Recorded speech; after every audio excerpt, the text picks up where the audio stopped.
did not know. Yes. Oh, okay. Yes. Mayor Daruvala, would you please unmute and start reading? Okay. Jai Baba. Jay Bob? Why worry? The usual routine was followed till about 10:30 a.m. when Baba sent for Doctor and Adi. He asked them to keep their minds free and cheerful, and according to the latter, the following words were uttered by Baba in support thereof. If there be a cause, great or small, present, then a result must follow accordingly, with certainly. Now the griefs and sorrows of this world are imaginary and self-created, for there is no cause for them that would justify the result. The result, in order to be sustainable and believable, must have some cause for it. If the cause be absent, then it naturally follows that the effect or result is unsubstantial or imaginary. Then why not yourself about the sorrows, griefs, or pleasures of this world, which have no cause behind them? Behind them, other than merry imagination. Be a passive specter of what is passing around, and you will keep the mind free and happy. Hafiz enjoys the same when he says, "Oh Hafiz, both the sorrows and happiness of the world are to pass away. Hence, it is better that I should remain happy." Thought after the Friday prayers, the coldness and ill feeling existing between myself and my roommate, Slamson and Sarosh, came up for discussion. When Baba came to know about this through Gustaji, he said he felt sorry that such a state of things still existed in the Manzil, in spite of his repeated warnings and frequent notices put up on the board. A sound lecture was then given to the three of us, and a promise taken from each that we would not entertain ill feeling towards each other and live on amicable terms in the future, on penalty of getting the order of the boot from the bungalow in case of replace. That's in case of a relapse. Continue, please. Now somebody else will read. Why don't you read for another 3 minutes? Okay. Thanks. The Great Watch. When asked to play Korda in the compound, after some all sat down on the ground for the game, forgetting the order to spread something underneath. Before sitting anywhere, Baba at once drew the attention of all to the mistake committed and wrote the following on the board. I regret to say that the whole mandali broke the order of not sitting on the ground without spreading something underneath. S.D. Merwan. That probably means signed marijuana. Okay. Yeah, keep going, please. Okay. That which slipped from the memory of more than 2 scores of us at once arrested Baba's attention in spite of his multifarious spiritual, mental, and physical engagements. This means that even such a minute and not so very important actions are also watched very closely by Baba. A forwarded advent, as usual, when all when all of us assemble in the dining hall at 4:45 in the morning, prior to sitting for prayers, Baba asked if anyone had seen dreams. Those who remembered having seen any were asked to relate them.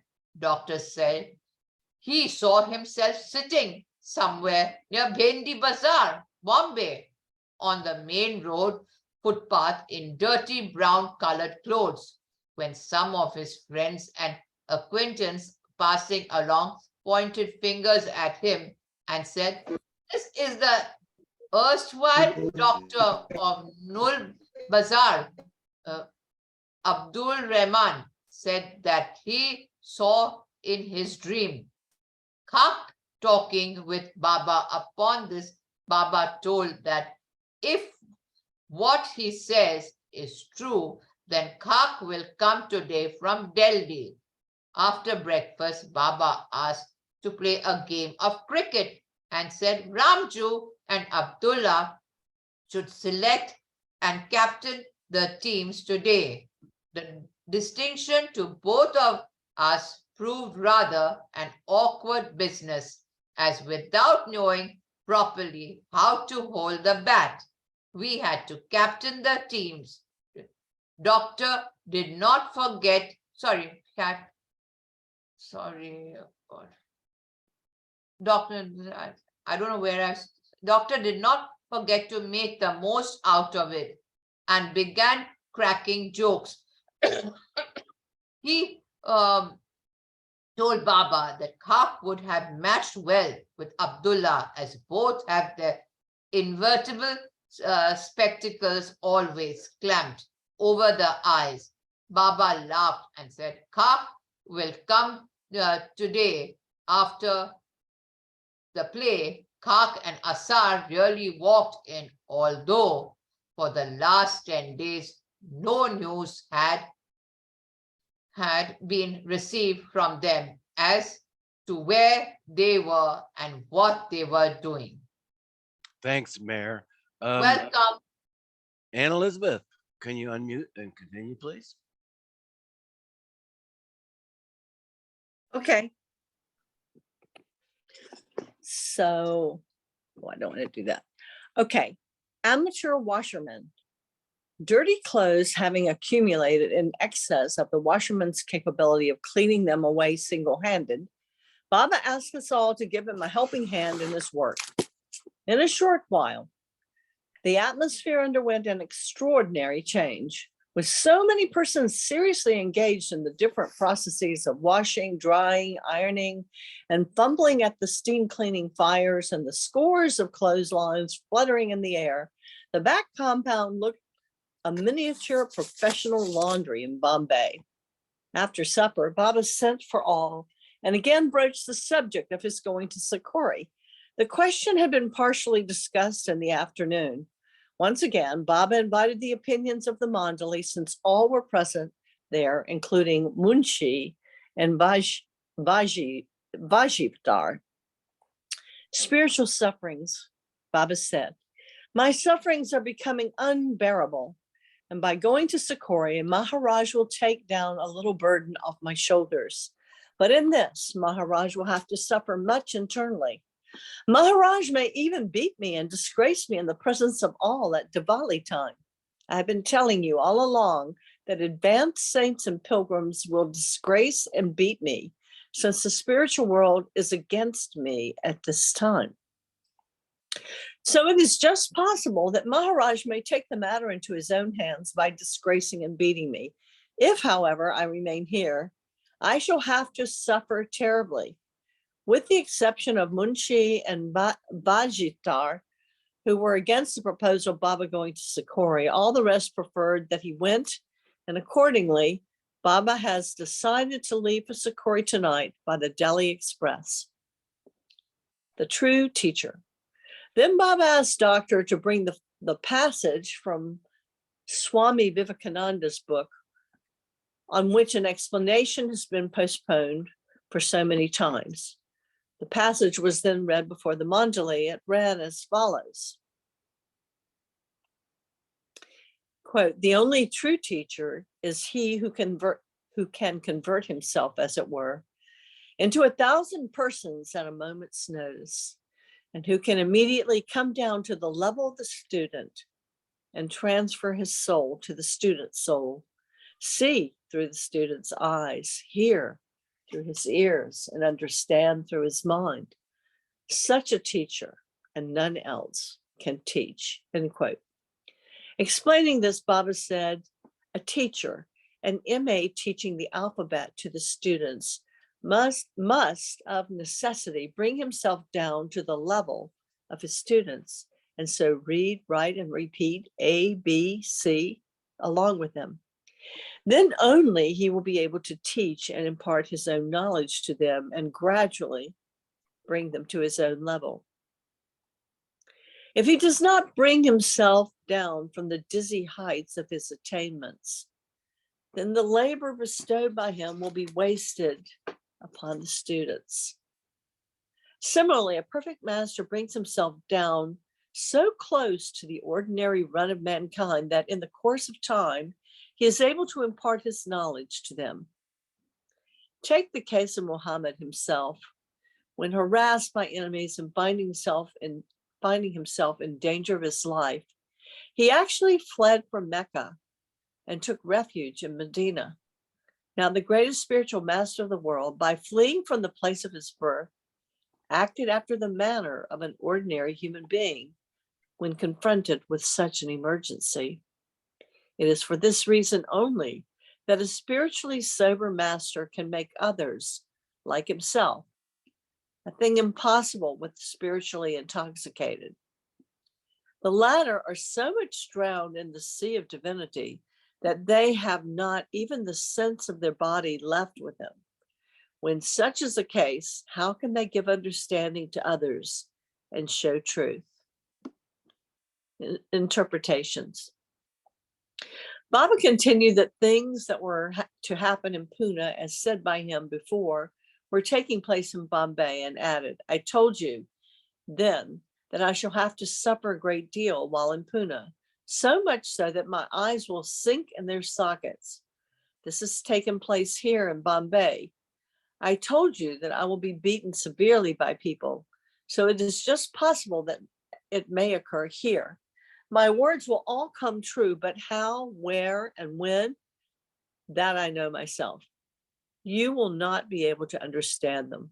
To understand and talk such subjects, special ears and a different tongue are necessary.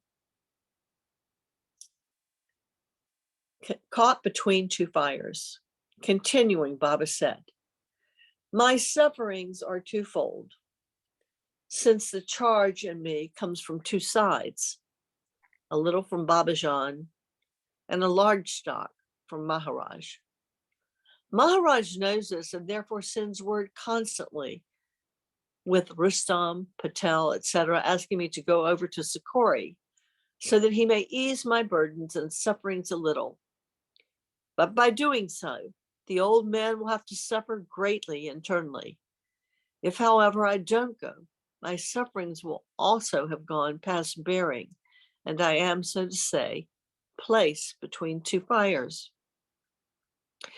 After these explanations, Baba asked Doctor to explain to Kak and Asar, this being their first night back, the spiritual order that the Manjali have been following since October 1st.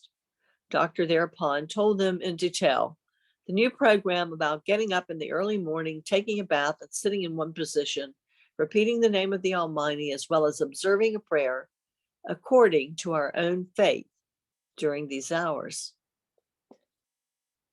Teaching the teacher. Asar, however, raised objection as to the particular prayer to be observed in the particular hour and time. The matter being reported to Baba, he became very angry and excited and took Kak and Asar both roundly for doubting and finding fault with his instructions. He then ordered all the Muslims to discontinue getting up in the morning and to do what we liked best. Cooling down a little, Baba continued his remarks. Who is there amongst you who knows more about religion than myself? You can't show a more true Muslim than myself. I am what I am externally. Who knows what I am internally? Prayers and worship are only meant for God. While you are so much lost in the formality of the thing and its details that leaving aside God, you worship the prayers. During this excitement, since the above marks were pointed towards Cock, the latter lost his balance and in self-defense tried to throw the blame on Asar's shoulders, who so long had been silent as a graveyard, burst out and made counter allegations against Cock. The matter reached such serious points that, leaving aside the question of prayers, both of them began quarreling amongst themselves. Asar even went to the length of saying he will no longer be Cock's roommate and asked for a separate room. At this, Baba put in and insisted upon both of them remaining on amicable terms as before, on the pain of leaving the bungalow. After some more explanations, Baba left for Sikori at 10 p.m., taking promises from Cock and Asar that they would forget and forgive mutually and become their old selves again. And the temporary exemption to the Muslims from the morning duties was also rescinded. It seems the question of prayers was simply found fault with by Cock and Asar, only to bring before Baba the mutual animosity that had sprung between them of late, and it no doubt provided them with a good safety valve. Nice. Thanks, Elizabeth. Mhm. Ernie, could you unmute and continue, please?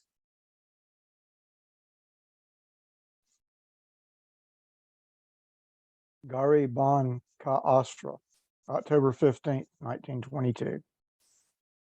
The usual routine was gone through apparently without any hitch in Baba's absence today under Gustaji's guidance. The interesting feature of the day was to hear of Cock and Asar's recent visit to Delhi and Ajmer and the incidents connected therewith, especially their meeting with Khwaja Hassan Nizami. It seems they offered Khwaja Sahib an opportunity to rewrite the biography, but he refused owing to other engagements.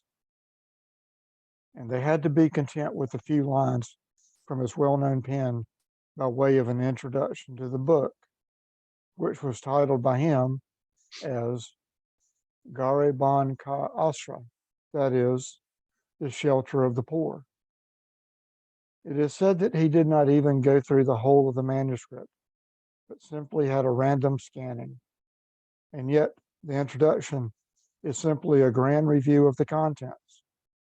Not only that, but it is in itself a very interesting and instructive discourse on spirituality.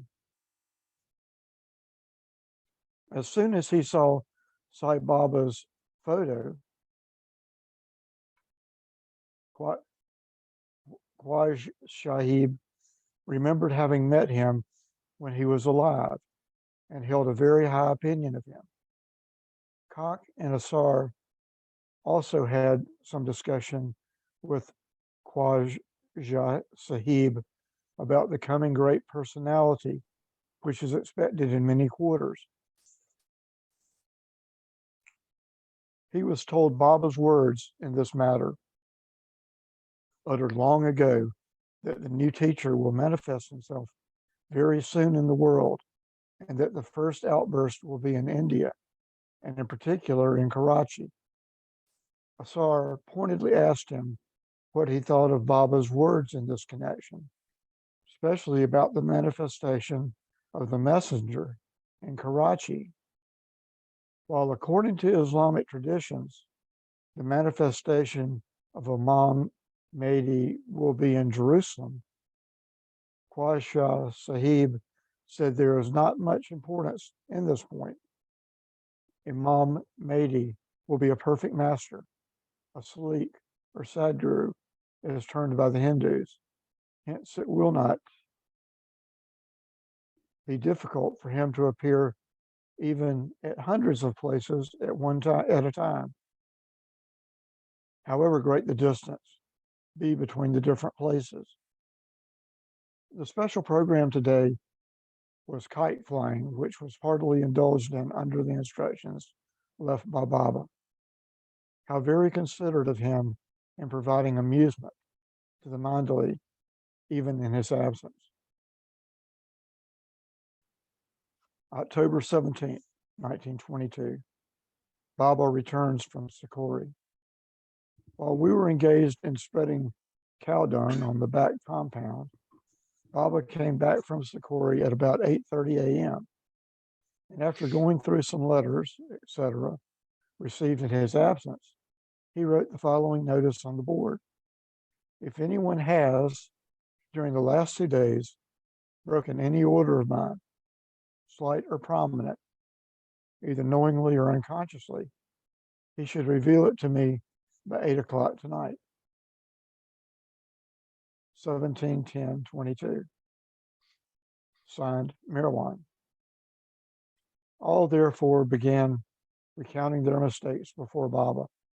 Doctor pleaded guilty to having read Asar's ghazal that had appeared in the Urdu daily, and was fined to bring a volume of Swami Vivekananda's works from the market, and so on.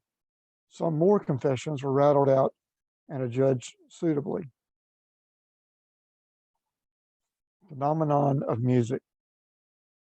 Gastaji thereafter told Baba that in his absence, a hot discussion took place between Rustam and Naval on music. Naval maintained that Deepak Rag, fixed form of classical music, if properly sung, could bring down rain, while Rustam said that it was impossible to do so merely through the science of singing. Unless one had some spiritual powers, the question of bringing rains was exaggeration, pure and simple. Hearing this, Baba agreed with Naval that it was possible merely through the science of music to bring about rainfall without any supernatural powers. And further explaining said, it is generally admitted that rain falls as a result of the dashing together of vapor clouds in the sky. Now, sound also travels in waves, and science has proved that it takes time to travel so. This traveling of the sound waves can easily be understood if you look at a washerman washing clothes at a distance. When he strikes the clothes on a stone, the sound of the impact does not reach your ear at the same moment, but just a few seconds after the act.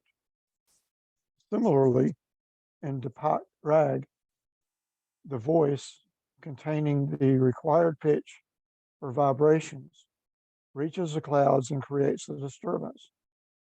Consequently, the clouds are dashed against each other, causing rainfall. It is quite a natural phenomenon. And what is there to disbelieve in? Compared with this, the discovery of wireless telegraphy is more difficult to believe, since without any apparent connecting link, such as wire, etc., messages or sounds are made to travel great distances between two different points. Now, what is voice? Where does it originate? When we hear it coming out of the mouth, it must be in existence somewhere. Really speaking, voice is everywhere in the universe. God is voice, light, everything. The voice has been given a door, that is, the mouth, to manifest from. When a sound is let out of the mouth, it is lost in the universal voice, which is everywhere. So, what wonder is there if the voice emanating from the music reaches the clouds, which are at the most 2 miles from the earth. While it is a recognized fact that sound waves are sent through wireless telegraphy through thousands of miles, there is nothing spiritual or unnatural about getting rains through sound waves. Scripture reading.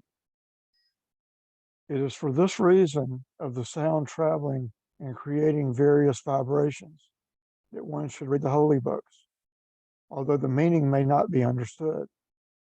The words in the Zend Avesta of the Parsis and the Holy Quran and other scriptures are so put and arranged that when read out, the voice or sound created comes very nearly into unison with the universal voice.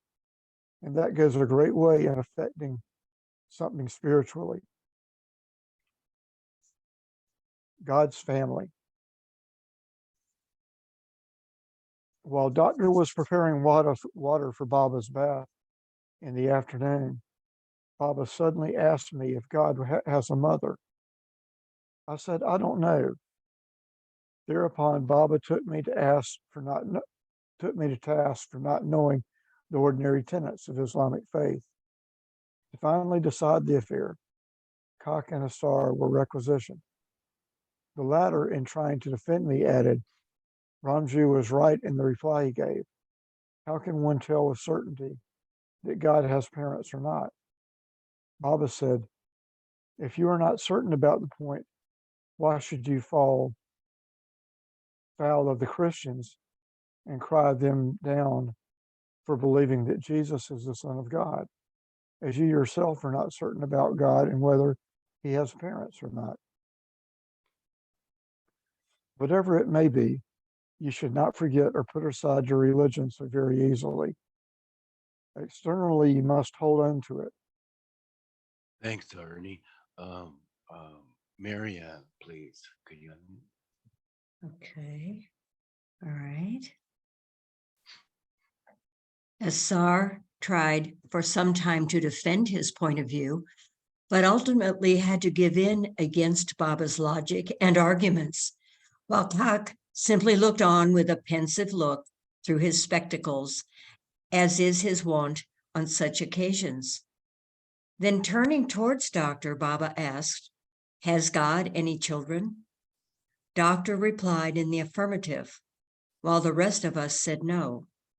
Thereupon, Doctor was asked to explain what he meant, to which he said, having heard you tell that Muhammad is the father of God in the sense you mean, what harm is there to imagine that God has children? Baba replying said, having a father does not necessarily mean that one must have children, but certainly God has innumerable children. The multifarious powers that emanate from him can be said to be God's children. According to the Hindus, God is called Deo, and the 330 million powers of God are the Deotas, meaning deities. The third eye. When Baba came down after taking a bath, he found Assar sleeping in his room. He was severely taken to task, and during the conversation, Baba explained, quote, there is, besides our two external eyes, a third eye internally, which sees through the two external eyes, and is situated between the eyebrows, and which even the yogis know about. The yogis, in the height of their attainment, see with this third internal eye, God, or Brahman, as they call it, contained in the skull. A perfect master, however, can see three things as pleases his fancy. With the external eyes, he can see this world and the universe. With the internal eye, he sees God, and again, with the external eyes, he actually sees all that exists as emanating in the form of innumerable circles out of himself through the point of the third eye. It is for this reason that those who see Brahman can be counted by thousands, while perfect masters are always very few. End quote. Baba's sleep. After this, Baba fell asleep in the dining hall while Doctor was chafing his limbs and got up as late as 5:45 in the evening. After this long slumber, when he got up, Baba thought it was morning and asked Gustaji if tea and breakfast was ready. When informed that it was time to take the evening meal, he at once took in the situation and said he had never slept like this before, and that he brought the sleep from Sakori. Happenings at Sakori. Then after supper, Baba explained and narrated the events of his recent visit to Sakori to all the Mandali. Instead of going and talking against him, Maharaj made all people there pay homage to Baba in his own presence. He slept well, and what with the concourse of people always round him wherever he went or sat, he had very little time left to talk with Maharaj himself, with whom he has arranged to send the Mandali for 2 days on Diwali occasion. In all, Baba stayed at Sakori for 18 hours. Thence he went to Nagar before returning to Bombay this morning. October 18, 1922, agreement again. After supper, all were called together in the upper hall and were informed that from the 1st of November, Baba was to begin his internal work very seriously. Those who wanted to remain with him throughout should put their signatures on a stamped paper to that effect.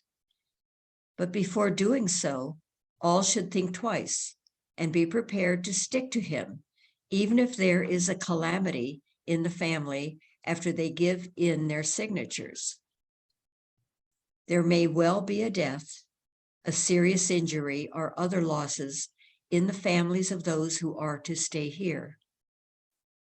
Then the agreement was read and translated before all by Doctor under Baba's instructions, which runs as follows. We, the undersigned, in full possession of our senses, of our own free will and accord, hereby agree not to leave Meher Baba under any circumstances from the 1st of November, 1922 to 25th of April, 1923.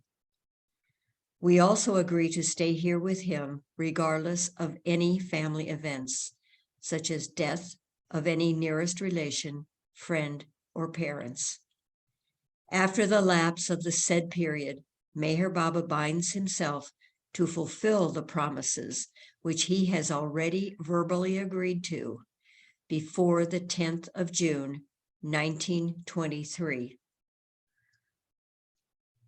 If any of us fails to stay with Meher Baba under any trying circumstance, then he is not responsible for carrying out the promise given. The paper, after being read and explained, was passed round for signatures, which was put by all except Asar. He refused point blank to put his signature without assigning any reason for it. At this, he was asked to go out of the compound by Baba. Asar then begged to go out for the night only, but it was refused by Baba, who said that once one leaves the bungalow without signing the new agreement tonight, he leaves for good. During this excitement, a wordy duel took place between Dr. Gustaji and Ramjoo too. The former was severely rebuked by Baba, and consequently he became very dejected. Some time after, however, Baba asked Doctor the reason of his depression and as to what he was thinking about. Doctor replied that it was some personal matter, and hence he would tell Baba afterwards in private. But Baba asked Doctor to unburden his mind on paper with a pen there and then. The long time that he took in preparing his complaint showed that he took full advantage of the opportunity. Baba, having gone through it, laughed a little and asked Doctor to remind him about it the following day. Then again, SR's case was taken up by Baba, and the rest of us were dismissed for the night. Leaving SR with Baba, we all retired downstairs and took to our respective beds. October 19, 1922, SR retreats. In the morning, we came to know that at last SR had gone. He has, however, gone after putting in his signature on the new agreement, along with the others, so that in case he wants to return after due consideration, he can. Even then, he signed, after adding the words, quote, "shall do as much as I can," end quote, as late as 11 o'clock last night. Baba sent word with Doctor when the latter went with Kak and Patel to the press and binders this morning, asking SR to return by 12 o'clock in the noon. However, he did not turn up, and Doctor told Baba that when he saw him, SR was not in a mood to return. Thereupon, Baba made Doctor write 2 letters to Shermohamed and Papamyan, respectively, at Pune, not to come to Bombay with the students as already arranged on the 26th. And Baba asked Doctor to show these letters to SR. If he returned by the evening, well and good, otherwise to post away the 2 letters. The letters were accordingly shown to SR by Doctor, who also tried personally to persuade him to return. But SR stuck to his guns. When Baba learnt of this, he ordered Jadav also to go out of the bungalow, and thus all those who had come in Baba's contact through SR were directly or indirectly disconnected completely. The atmosphere has become very packed. SR's revolt, the Mandali's proposed departure for Sakori tonight, and the negotiations briskly going on for the purpose of a flour mill at Parel by Rustam, Ramjoo, and Asma to provide some extra occupation to those who are out of jobs. Besides all these external engagements, the daily routine of early getting up, baths, prayers, play, mosquito killing, and whatnot is being rigidly observed. Hence, the atmosphere be better imagined than written. Leaving Baba, Kak, Doctor, and a few others, the rest of the Mandali left Bombay tonight by Delhi Express for Sakori. Thanks, Marianne. Mayor Kiran, can you unmute and continue, please? October 22nd, 1922. Mandali at Sakori. Since our arrival here on the morning of the 20th, the time was well past. Maharaj often sat with the Mandali, giving interesting explanations and advice. His main object seemed to impress upon all to stick to Meher Baba through thick and thin. And the gist of what he said in this connection is as follows. Hear and obey Mirwan's orders. In doing so, it would be necessary to suffer a little, which, however, you should try to bear cheerfully. If, however, the limit of suffering is reached, then the matter should be humbly placed before him. and he will be able to lessen the sufferings a little bit, put up with things comfortable or otherwise, but on account let go hold of him. But on no account let go hold of him. God is getting more and more manifested in Merwan day by day, and good days are to come for him. Stick to him at all cost. And so on through various explanations and arguments, Maharaj directly and indirectly kept on impressing on us the necessity of keeping to Baba and his words.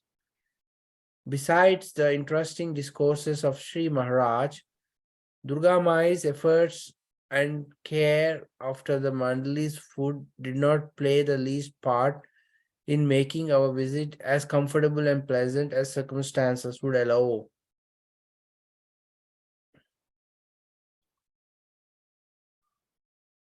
October 23rd, 1922, visit to Babajan. Leaving Sakori, instead of coming to Bombay direct via Manmad, we came to Pune for Babajan's blessing under Meher Baba's instructions. Kak and Rosam were also joined us at Pune. When they, after Babajan's blessing, returned with us to Bombay, where we reached in the afternoon at about 1 p.m., after we had refreshed ourselves, Baba asked all to repair in the upper hall, where we gathered all together and narrated our experiences of our visit to Sakori and Pune. Agreement confirmed. Baba asked doctor to get the stamped paper again containing the Mandali's signatures and informed us all to reconsider our decisions, and if still we felt hesitation or unwillingness in giving the signatures, we could withdraw, and that he would willingly free us from our undertaking. But all declaring their determination to stick to their promises, come what may, the agreement was finally declared to be binding on all excepting Asar, whom Baba said he is going to make free in spite of his having signed the agreement unconditionally in our absence. While we were at Sakori, it seems Asar kicked up a great row about signing that agreement. But eventually, after so much fuss and excitement, through Munshi's persuasions, he gave in unconditionally and did sign the document after all, like others. But now, as already declared by Baba, in spite of his having been bound over in black and white, he will be made free unless Asar remains with the rest of the Mandali with a free mind and open heart. He has been given time to decide by the end of the month whether to remain in the Mandali or to sever his connection with Baba and take to the worldly life again. October 25th, 1922, the flour mill. Beside the daily routine, the preparations for publishing the life of Sri Maharaj, which is almost out of the press and being bound, are in full swing. Posters are being stuck over big cardboards and other necessary advertising preparations are made. The mill that has already been bought on the very day the Mandali left for Sakori is also being overhauled to start working forthwith. It is situated on Elphinstone Road beyond the railway overbridge in a thickly populated mill area amidst the dirty surroundings of gutters and sewers. The premises or building is also quite in keeping with the surroundings. Being dark and dilapidated, the machinery consists of 3 engines and about half a dozen floor mills, all in a very dirty condition requiring extensive overhauling and repairs. October 27, 1922, Pune Rumors. The following program is put up on the board this morning, 28/10/22, to go to Victoria Gardens, 29th October 22, to feed the poor and blind. 30th October 22 to go to Kalyan by order. Doctor, who had been to Pune the other day, returned back to the manzil this morning. According to what doctor told Baba, many tongues are wagging about Baba and the mandali in Pune, with all sorts of exaggerated and false stories. With the exception of the few people who know, the general opinion prevailing in Pune was that the party was out for mischief, looting the Bombay public, and that the whole affair of the Irani saint and his assorted followers was a huge fraud. October 28, 1922, to Victoria Gardens. As per the program already arranged, we all came to the Victoria Gardens with Baba. Wajif Dar managed to get us special facilities from the superintendent, who happened to be his old friend. The excursion on the whole proved very successful, especially the program of food was very attractive amidst the beautiful surroundings of shady trees, water canal, and flower plants of various hues and shapes. Baba also gave some interesting explanations while inspecting the animal cages. Particularly monkeys and bears came out for extensive comments as to their position in the chain of existence and life. This evening, preparations are being completed to feed the blind and disabled tomorrow, while the mandali are to observe a fast until the time the feeding work is finished. October 29, 1922, a novel hunt. The first thing in the morning, myself and doctor were sent to Bendi Bazaar to get 100 shirts to be distributed to the poor after feeding them. Then began the hunt. Almost all of the mandali, singly or in small groups, were let loose by Baba to search out and bring to the manzil such persons as may be found in the most disabled and needy condition, especially lepers and blind.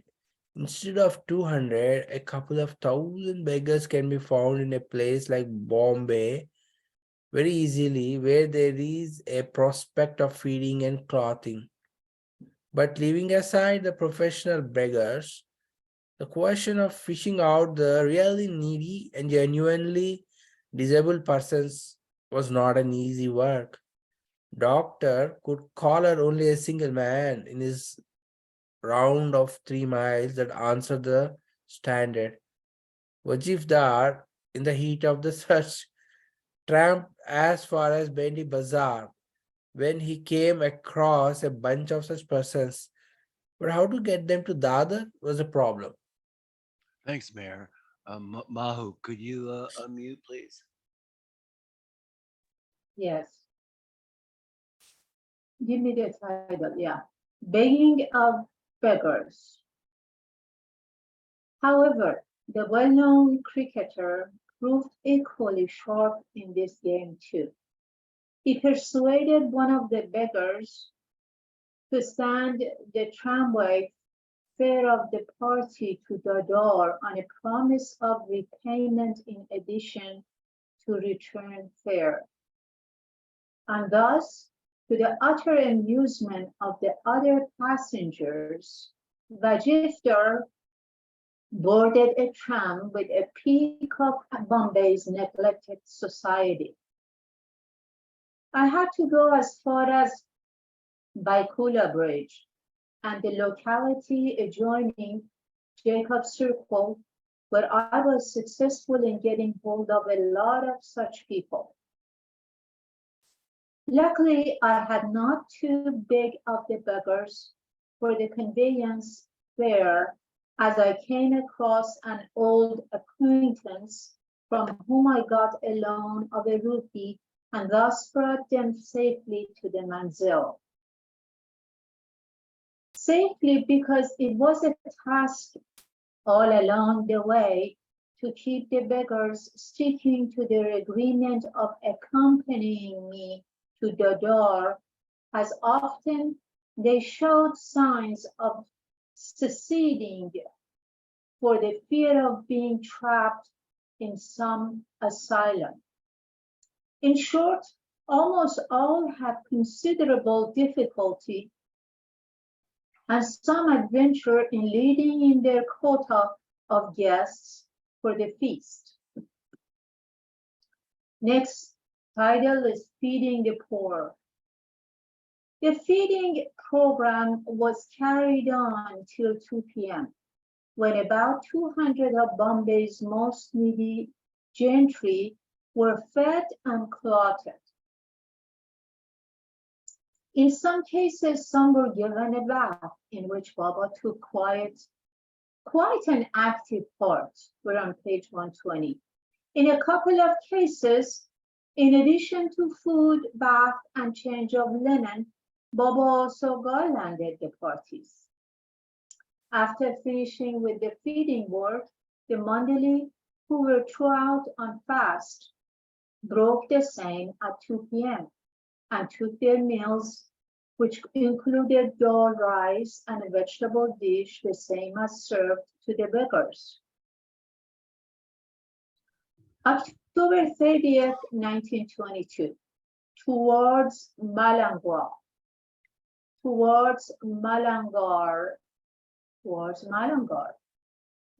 and party started from Dadar by an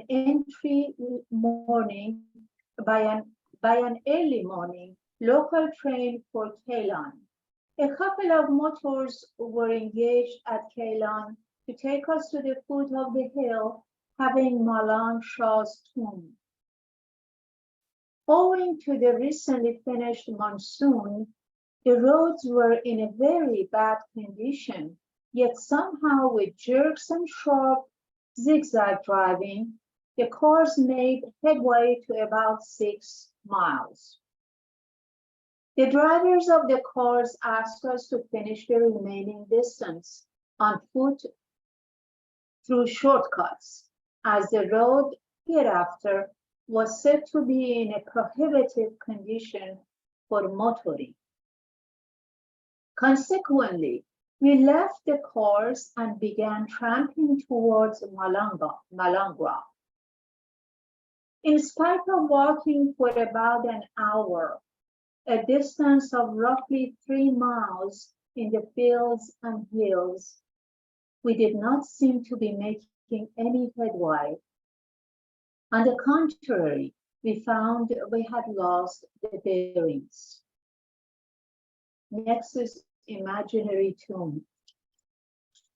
Prince Baba asked all to lay the flower sheet we had brought with us on a site selected by him under a certain tree in the area in the name of Baba Malang Shah, and were further asked to pay our respects to the site as if it were the tomb of Baba Malang itself.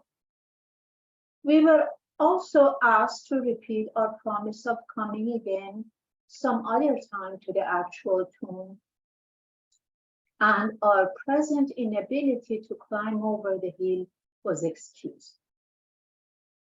While coming back to the motors, we again lost our way and came out on the main road quite a mile in advance of the motors.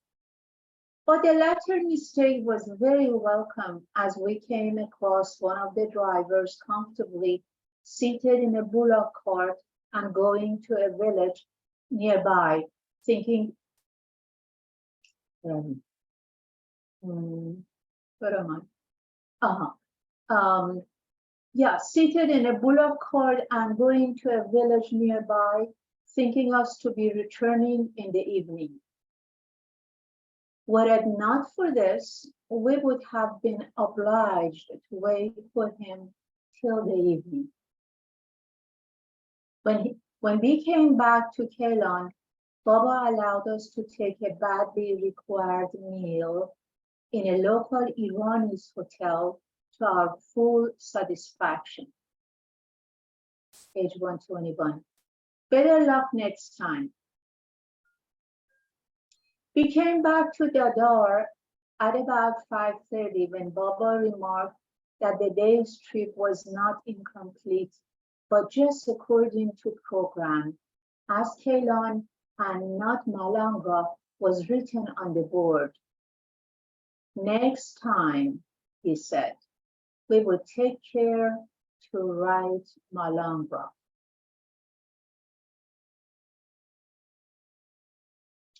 November 3rd, 1922, A Tiger Corner. Another novel experience fell to the lot of some of us. We were asked to go and distribute the handbills announcing Sherry Maharaj's biography called Shelter of the Poor in suitable localities and stick the big posters in similarly opportune sites. Today being Friday, the principal mosques were to be attended. Doctor got the Friday mosque to his lot. Arjun and Aspand were given in his assistance. Thus, the one-time would-be doctor was a sight to behold, with handbills and posters and gum bottles, bravely going out to fight the great battle that the mind was sure to wage at the uncomfortable experience of being laughed at, jeered, and pitied by friends and acquaintances that were sure to come while he was doing the unusual duty.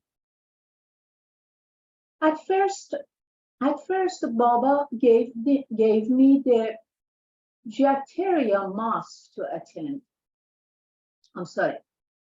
Jakriya.